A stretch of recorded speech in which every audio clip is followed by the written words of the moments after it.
Just answering questions with WAPTech. WAPTech, can we do an in-depth look into every elected official in Washington, D.C., every NGO gifted a title and put into office? Can we do the same with every state office, county, city, town, territory, burgh, hamlet? And I would also propose the local homeowners association. And if we must keep up this high level of scrutiny, doesn't the Constitution stipulate that such applicants cannot hold any title and accept a position within the government?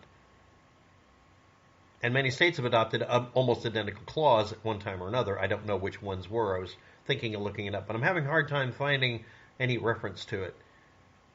Or am I? Since everyone wants to be a stickler, let's review every damned word written, exclaimed, mentioned, or offhand, or insinuated to apply those to the rest. Take away the salaries and pensions from the whole lot of them. That sounds fair enough.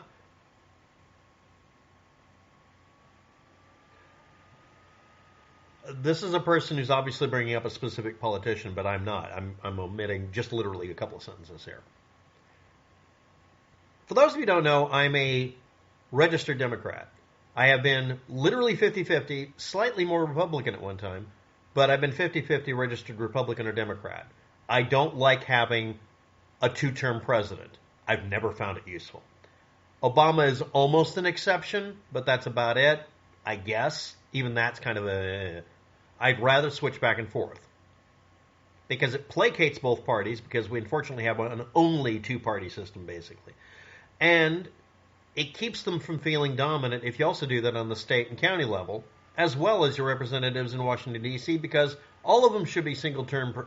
I don't agree with, number one. Number two, I don't say both sides. If someone is dangerous or bad, I don't want them in office because I don't want them. Next, not one liberal or Democrat gives a flying fuck about Hunter Biden. Go ahead and throw him in prison, but make him go away. Same thing with Hillary. If you can find dirt on her, we don't care. Trust me on that. Not that we lack loyalty, but we have a low tolerance for bullshit. Let's not go into the bullshit. Okay, you can go look up all the shit. Okay, right now Donald Trump has a higher bullshit level. In the past, he didn't. When he jokingly ran for president one time, or maybe he wasn't joking, I did actually vote for him. I admit it. I like doing disruptive things. I don't like the two-party system only being two parties. So you're saying we should do, actually apply written black-letter law to all these politicians like we could.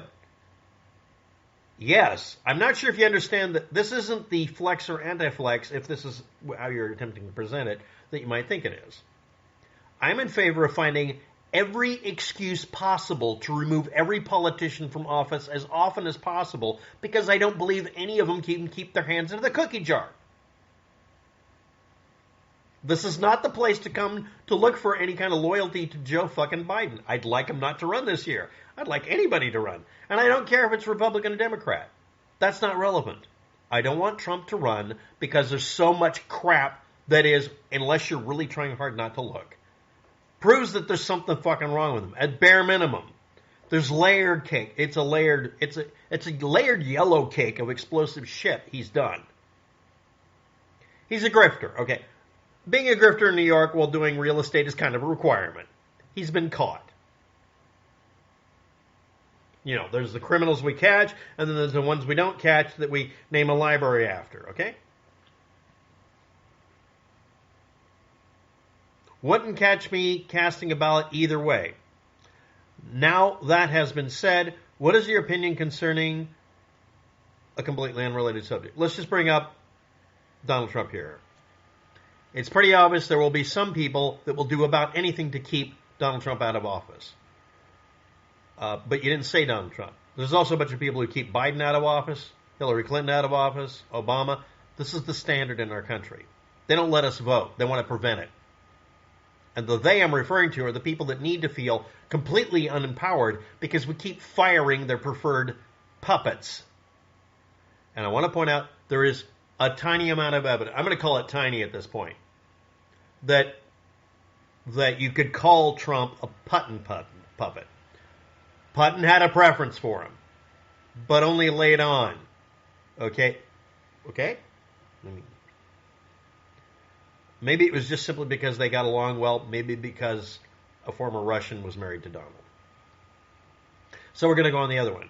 I'd like your opinion concerning the Delphi killings, Flora fire, some of the members of the various occult groups and societies, Vinelanders, and possible wide scope of prodessional individuals involved with a cover-up. You mean what I normally do on my channel? Okay, I'll try looking up these. But again, I don't know if this person's laughingly posting, gee, maybe we should hold them all to the same standard as Trump. Yes, and even if they're found not guilty, I want them fired anyway because I don't want them staying in power. I want every single politician you hear of.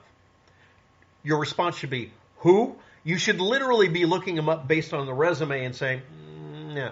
Everybody should be critical of them. The last thing on your mind should be whether or not they're a Democrat or Republican. When that becomes the most important thing you think of, there's something wrong with the system. Not necessarily you. There's something wrong with our system. It shouldn't fucking matter whether it's the dog catcher or the president, what political philosophy they do, what ideology they have. Because it shouldn't interfere with them really taking that oath and meaning it. That's it. And I don't know if you know this. You're not going to get this on Fox or CNN. The majority of people in this country agree with me. They don't care about that. They just want people who aren't fucking stupid, dangerous, and preferably not criminals.